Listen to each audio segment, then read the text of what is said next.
एक बार फिर से अपने YouTube channel stock trading technique पर आपका हार्दिक स्वागत करता हूं दोस्तों। आज हमने एक बहुत ही अच्छा और बढ़िया सेशन कंप्लीट किया। एक ज़बरदस्त शॉर्ट कवरिंग रैली और हम ये कह सकते हैं कि जितनी भी मूविंग एवरेज थी निफ्टी की उसके ऊपर क्लोजिंग दिखाई है। बाकी जिन स्टॉक्स के ऊपर मैं अपना ओपिनियन आपके साथ रोज़ शेयर करता हूँ, निफ्टी इंडेक्स के अच्छी वेटेज रखते हैं। पास्ट परफॉर्मेंस जो आज सेशन रहा उसका लिंक नीचे है, आप उस वीडियो को देखें, आज के सेशन के साथ एनालाइज कर सकते हैं। बाकी 31 मार्च में क्या पॉसिबिलिटीज़ बनती हैं इन्हीं स्टॉक्स के अंदर, चलिए एक बार उसको डिस्कस करते हैं। जैसा कि अल्ट्राटेक सीमेंट में मैं पहले भी कहता आया हूं, अगर मेरी पिछली वीडियोस को देखेंगे मैंने ये कहा था कि ये 6950 के ऊपर क्रॉस नहीं कर पाता, और अगर 6850 6900 के आसपास प्राइस जाए तो वहां पर कॉल बाय करके फ्यूचर सेल करने की एक स्ट्रेटजी होनी चाहिए। और देखिए जब हमने यहाँ पर ये पोजीशन बनाई थी उसमें आपने देखिए हमने कितना बढ़िया प्रॉफिट यहाँ पे जनरेट किया था, और कल हमारी क्लोजिंग ऊपर की तरफ आई थी और मैंने कहा था हमने कुछ नहीं करना, इसके अंदर बाइंग भी नहीं करनी। रीज़न है, और अगर हमें इसको बाइंग करनी होगी तो हमें नीचे के प्राइसेस 6675 या 6700 के आसपास अगर प्राइस आए वहाँ पुट बाय करके फ्यूचर्स को लॉन्ग कीजिए। ये तो नीचे की बात थी, और साथ साथ में मैंने कहा था कि ये 6950 क्रॉस नहीं करता। 6900 के आसपास अगर प्राइसेस हो तो वहाँ पर आप कॉल बाय करके फ्यूचर सेल करने की एक स्ट्रेटजी ले सकते हैं। हमें 200 से 300 पॉइंट की एक मूव नीचे की तरफ देखने को मिल सकती थी, और अगर आज आप देखें हाई लगा 6933 और जो लगा 6847, ऑलमोस्ट 90 पॉइंट्स की एक गिरावट दिखी, लो लगा जो हाई से। अब कैंडल फॉर्मेशन कैसा है देखिए, ये इसको हम एक तरीके से बेरिश हैमर कह सकते हैं। आज का जो क्लोजिंग आई है इस पर नज़र रखिएगा, अगर कोई गिरावट आती है 6750 और उसको भी ब्रेक कर देता है नीचे की तरफ 67, ये प्राइस बनता है 6715 के आसपास, यहाँ अगर आप पुट बाय करके लॉन्ग करेंगे तो फिर एक ऊपर की मूव देखने को मिलेगी। तो इसकी ट्रेडिंग रेंज है तकरीबन 300 टू 400 पॉइंट्स की, तो इसके बीच में नीचे जाए तो आप बाय कर सकते हैं, ऊपर जाए तो आप सेल कर सकते हैं, लेकिन ट्रेड आप फ्यूचर्स में ही लीजिए। और हेजिंग के लिए आप एट द मनी कॉल या बाय करके आप ट्रेडिंग व्यू ले सकते हैं। अब बात करते हैं आईओसी। देखिए आईओसी में आज एक अपसाइड की मूव दिखी तो सही, लेकिन इतनी बढ़िया मूव नहीं थी जितनी बड़ी मार्केट ने एक रिवर्सल ट्रेंड दिखाया है। तो नई एंट्री जिसने लेनी है वो तो अवॉइड करे, इतने नीचे के लेवल पे शॉर्ट तो नहीं करनी। हाँ, हम अपनी पुरानी 96 97 की पुट बाय करके फ्यूचर्स को लॉन्ग करके बैठे हुए हैं, तो हम तो अपनी पोजीशन को कैरी करेंगे, और पुट के अंदर प्रॉफिट है, फ्यूचर्स के अंदर लॉस है, तो कोई अनलिमिटेड लॉस वाला तो कोई घर है नहीं, तो उस पोजीशन को हम कैरी करेंगे। जिसने नई पोजीशन लेनी है वो थोड़ा सा वेट करे, इतने नीचे के लेवल पे शॉर्ट नहीं बनता। गेल को हमने देखिए 130 की पुट के साथ पुट बाय करके फ्यूचर्स को लॉन्ग किया था, और इंट्राडे में आज देखिए गेल ने 138 137 के भी टारगेट्स अचीव किए, लेकिन क्लोजिंग नहीं मिली। बस यही थोड़ी सी दिक्कत वाली बात है। अगर हमें 9 डेज मूविंग एवरेज या 50 डेज मूविंग एवरेज के ऊपर एक बार क्लोजिंग मिल जाए, या वो प्राइस बनता है 137 के आसपास का, उसके ऊपर क्लोजिंग मिल जाए तो एक शार्प रनअप 140 और उसके बाद 155 तक का टारगेट आप अचीव करते हुए देखेंगे। नीचे के लेवल्स पे इनको बाइंग करने की ही स्ट्रेटजी रहेगी। टाटा मोटर्स अपनी रेंज में फंसा हुआ है, नीचे से तो एक शार्प रिकवरी आई है और आज देखिए एक हैमर बना है वो भी बुलिश, तो इसमें एक तेजी लौट सकती है अगर इसने क्लोजिंग बेसिस के ऊपर, देखिए क्लोज तो मिली है इसकी तकरीबन 290 के आसपास, 298 के आसपास, अगर 302 क्रॉस करता है या 305 क्रॉस कर देता है तो एक इसमें एक सेंटीमेंट्स वापस चेंज होंगे बाइंग साइड के, और उसके साथ अगर 308 क्रॉस हो जाता है और थोड़ा सा ऊपर का एक प्राइस है 320, अगर वो क्रॉस हो जाते हैं तो आप जैसे मारुति में एक आप रनअप देखते हैं, टाटा मोटर्स की भी शुरुआत इसी तरीके से हो सकती है। पिछले तकरीबन 15 से 20 दिन में इसके अंदर एक कंसोलिडेशन फेज चल रहा है जो 20 से 25 पॉइंट का है, उसी ट्रेडिंग रेंज के बीच में ट्रेड कर रहा है। अगर 290 के नीचे क्लोजिंग मिल जाती है क्लोजिंग बेसिस पे तो एक शॉर्ट का कैंडिडेट भी बन सकता है, लेकिन पॉसिबिलिटी कम है जैसे आज की कैंडल फॉर्मेशन है। तो ओपनिंग पॉजिटिव हो, ऊपर ट्रेड होता रहे तो at the money put buy करके फ्यूचर्स को लॉन्ग किया जा सकता है। यूपीएल, यूपीएल में कल अगर पिछले 4 दिन का कैंडल फॉर्मेशन देखें तो bearish bearish bearish bearish bearish, और शॉर्ट करने की मैंने बोला था कि ऐसा है कि अब क्योंकि इसने सभी मूविंग एवरेज क्रॉस कर दी थी तो 600 या 610 की कॉल बाय करके भी फ्यूचर सेल करने की एक स्ट्रेटजी हो सकती थी। देखिए नीचे तो नहीं खुला, लेकिन फिर भी चलो किसी ने सुबह सुबह ट्रेड बना भी लिया हो तो आज की डेट में उसको थोड़ा सा नुकसान आ रहा होगा, क्योंकि कॉल में उतना प्रॉफिट नहीं आएगा जितना फ्यूचर्स के अंदर लॉस आएगा। तो इस पोजीशन को हम कैरी कर भी सकते हैं। कोई खास न्यूज़ ही थी इस स्टॉक के अंदर जो इसने 7 से 8% का एक अपसाइड की मूव दिखाई, तो फिर से ही अपने उसी लेवल हाइज के आसपास ही ट्रेड कर रहा है 640 के आसपास। तो यहाँ से बार बार एक डिक्लाइन देखी जाती है, तो वेट करेंगे। हाँ, अभी फ्रेश बाइंग नहीं करनी। शॉर्ट की हमारी पोजीशन ऑलरेडी नीचे की है, कॉल बाय करके फ्यूचर सेल है, तो हमारी पोजीशन तो हैज है, कोई ऐसा अनलिमिटेड लॉस वाली कोई बात नहीं है। हाँ, नई पोजीशन के लिए थोड़ा वेट कीजिए।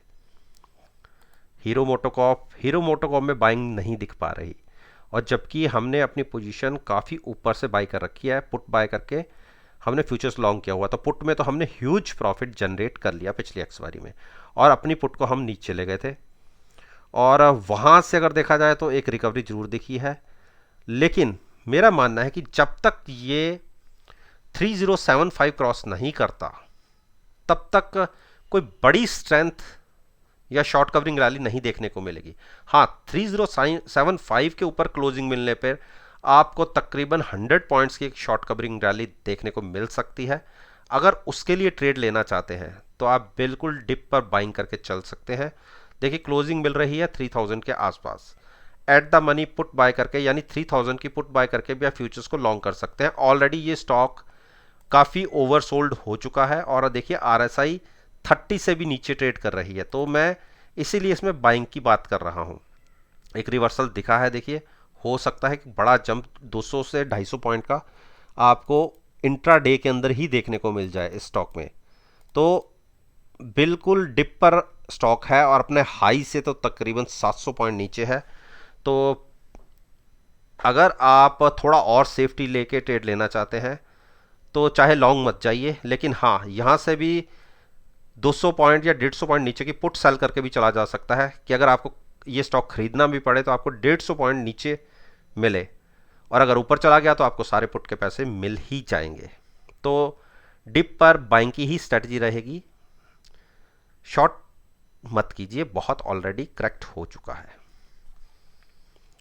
टाइटन में कल की एक मूव थी, और मैंने कहा था कि आप 1500 की पुट के साथ लॉन्ग जा सकते हैं। देखिए पॉजिटिव ओपन हुआ, वहीं से हमने एक साइड की रिदम पकड़ी, तो उम्मीद करता हूं कि इस स्टॉक में आपको अच्छा पैसा देखने को मिला होगा, अच्छा ट्रेड देखने को मिला। अभी भी अब क्योंकि जो नीचे की सपोर्ट है बहुत दूर है, और जिसको ट्रेड लेना भी है वो लॉन्ग साइड पर ही ले, और अगर इतना ऊपर जाके लॉन्ग में नहीं जा सकते तो आप लॉन्ग करने का एक दूसरा तरीका भी होता है, आप नीचे की पुट सेल भी कर सकते हैं। यानी अगर गिरावट देखने को भी मिली, जब तक आपकी पुट इन द मनी नहीं होगी आपको नुकसान नहीं होगा।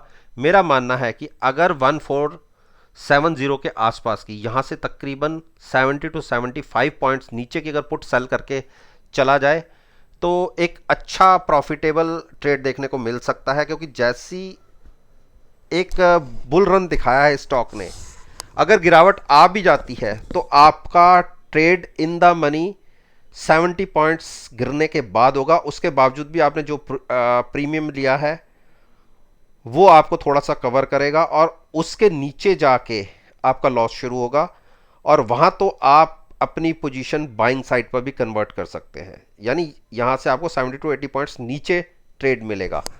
तो लॉन्ग में रहिए, सेल करने की गलती मत कीजिए, पुट सेल करिएगा अगर ट्रेड लेना चाहते हैं लॉन्ग साइड पर, और वो भी तकरीबन अपने आप को 7 से 8% सेव करते हुए नीचे की पुट जो भी स्ट्राइक होगी उसको।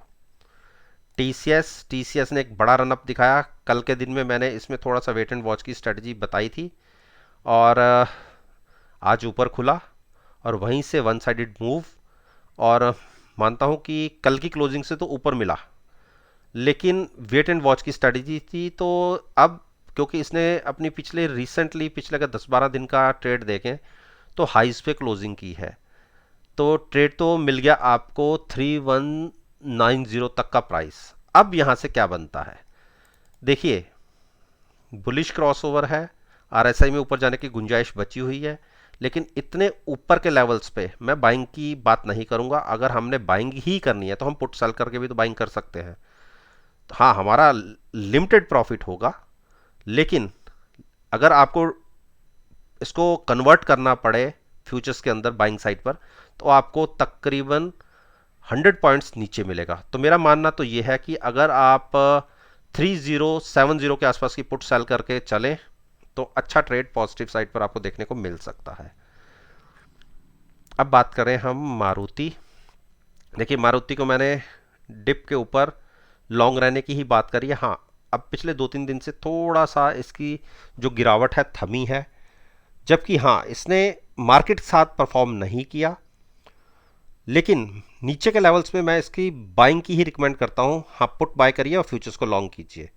अभी आपके पास 4 हफ्तों की एक्सपायरी का टाइम और बचा है, और मानता हूँ कि प्रीमियम पुट में ज़्यादा होते हैं, लेकिन अगर इसने दौड़ लगाई तो 400 से 500 पॉइंट इजीली ये स्टॉक चल जाता है।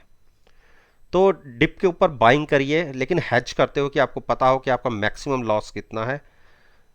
At the money put buy कीजिए, फ्यूचर्स को लॉन्ग कीजिए। एक रिवर्सल देखा जा सकता है, ऑलरेडी स्टॉक काफ़ी गिरावट पे है और 37 के आसपास की आरएसआई है, इसीलिए मैं कह रहा हूँ कि एक रिवर्सल देखने को मिल सकता है। ब्रिटेनिया, देखिए ब्रिटेनिया में मैंने अपनी पिछली तमाम वीडियोस में क्या कहा था कि जिस दिन इसने 3500 के ऊपर ट्रेडिंग करनी शुरू करी या ओपन हुआ, आपको 3600 के टारगेट इजीली देखने को मिलेंगे और एक ही टिक में देखने को मिल सकते हैं। देखिए यही मेरी ऊपर की एक रेजिस्टेंस थी 3615, वहीं पर क्लोजिंग मिली है।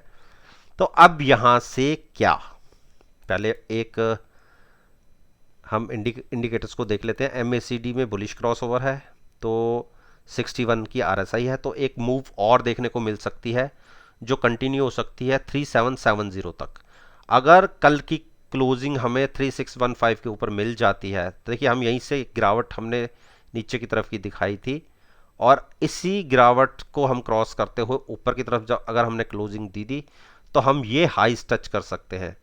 3775 तक की एक मूव देखने को मिल सकती है, लेकिन केवल और केवल अगर कल पॉजिटिव ओपन होते हैं और हमें क्लोजिंग कल की 3615 के ऊपर मिलती है, तो ही आपको 3775 के टारगेट्स देखने को मिल सकते हैं। तो शॉर्ट अभी अवॉइड कीजिए। तो दोस्तों, ये मैंने निफ्टी इंडेक्स के कुछ स्टॉक्स के ऊपर अपना ओपिनियन आपके साथ शेयर किया है। वैसे तो मैं रोज इन स्टॉक से रिलेटेड वीडियो अपलोड करता हूं। अगर आप समझते हैं कि आपको वीडियो पसंद आई है और आपको कोई इन्फॉर्मेशन मिली है, तो मेरे चैनल पर मेरे साथ जुड़िए, सब्सक्राइब कीजिए और साथ में बेल आइकन का बटन प्रेस करना मत भूलिए, जिससे टाइम से आपको नोटिफिकेशन डिलीवर हो सके। इस बात के साथ मैं आपसे विदा लेता हूँ और एक नई